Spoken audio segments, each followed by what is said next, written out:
remember a parolee named James Schoenfeld? I don't, Senator. Okay. You talked a lot about, as did you all appropriately, about juveniles in your testimony. Governor Brown in 2015 paroled Mr. James Schoenfeld. He was convicted of kidnapping 26 kids, juveniles, and burying them alive. Were you with Governor Brown then? Judge? I left in 2015, so What I'm you're about unsure. to see is exactly why the American people are fed up. Senator Kennedy goes nuclear on a Biden Autopen judge over a heinous parole decision that should outrage every single person who cares about law, order, and basic sanity. Before we break this down, make sure you hit like and subscribe to Right Focus so more Americans actually hear the truth the mainstream media hides. Thank you, Senator Butler. Senator Kennedy? Thank you, Mr. Chairman. Judge Coggins, you used to work for Governor Jerry Brown, That is correct, Senator. and I believe you advised him on issues regarding parole. As the governor under the California Constitution, when the parole board recommends that a inmate be paroled, that matter then comes before the governor to determine whether he's going to reverse that recommendation. Did you advise him on parole? I was not advising him. What I provided was a background, all background information. So the nature and circumstances of the particular case that was before us. I was looking at the correctional file. In addition, I was Do you reviewing. remember a parolee named James Schoenfeld? I don't, Senator. Okay. You talked a lot about, as did you all appropriately, about juveniles in your testimony. Governor Brown in 2015 paroled Mr. James Schoenfeld.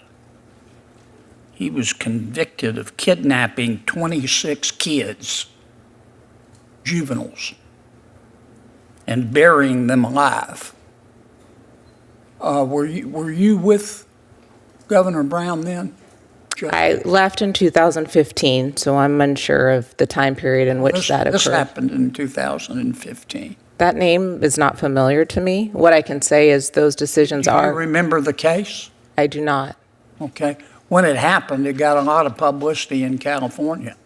Did you call Judge Brown or Governor Brown and say, Governor, I love you, but what planet did you just parachute in from? Why have you done this? I did not. Do you agree with this decision? I would need to look at the file. I don't know the context. I don't know the background, the insight. And the decision that Governor Brown would make is whether the parolee poses an unreasonable risk to the safety of the community.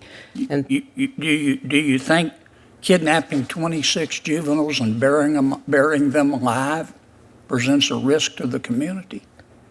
I certainly believe that if that individual is convicted of those crimes, which it sounds like he was, yeah. he would be a risk to the community. But you don't have an opinion about whether Governor Brown did the right thing?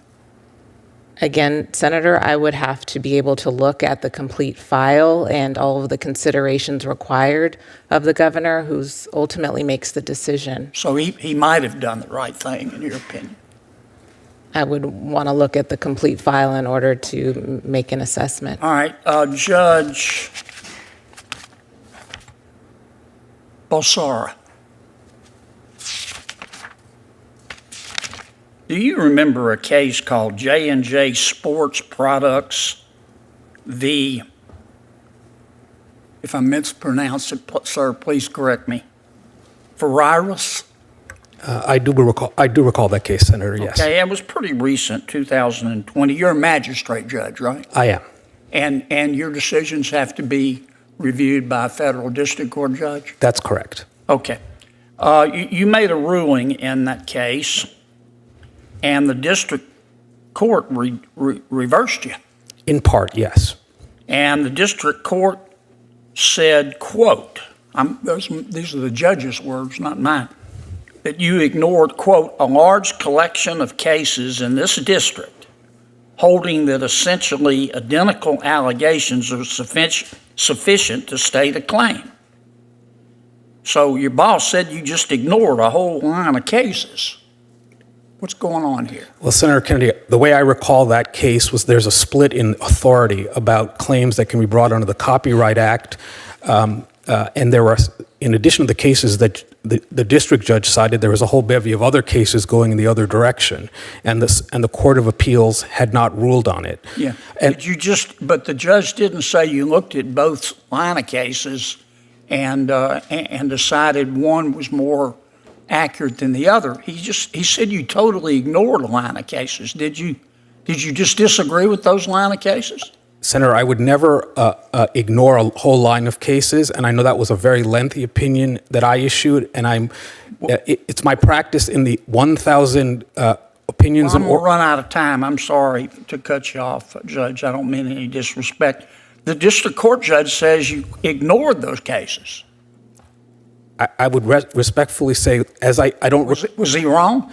I'm not going to call a colleague wrong, but I can say that in every case where I write a lengthy opinion, I read all of the applicable authorities. And I know in that particular situation, there's a line of other cases that I have read, and I did so in all of my decisions, and I can expect that I did so in that one as well. But why did you ignore the line of cases is my point. I can understand you saying, well, there are two line of cases and they conflict, and I find the reasoning more persuasive in this line.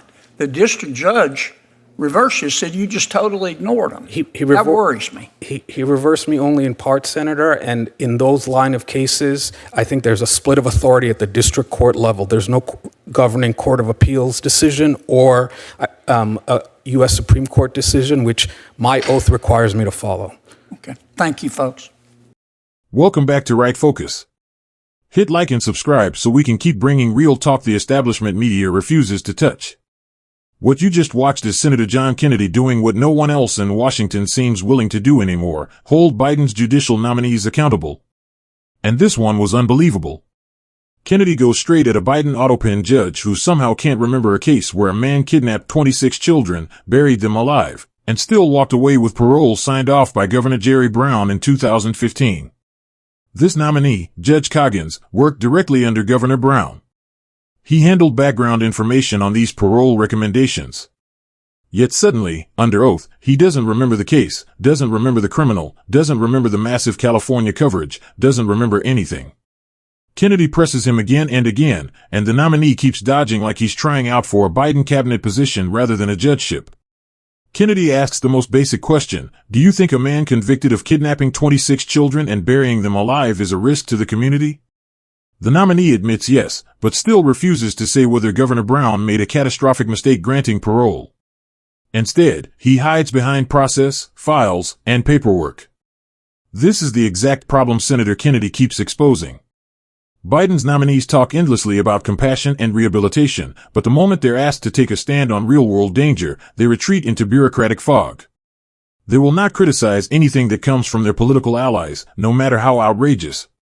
And Kennedy wasn't done. He moves to Judge Bossera, another Biden nominee, and points out how a district judge reversed his ruling because he ignored a large collection of cases. Bossera insists he didn't ignore anything, but the written record from his own superior judge says otherwise. That's the kind of judicial confusion we do not need on the federal bench. This hearing revealed everything. A White House rushing judges through.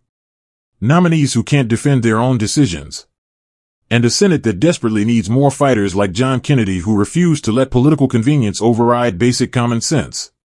Before you head out, make sure you like this video and subscribe to Right Focus. We're going to keep exposing what Washington wants hidden, and your support helps us reach even more Americans who deserve the truth.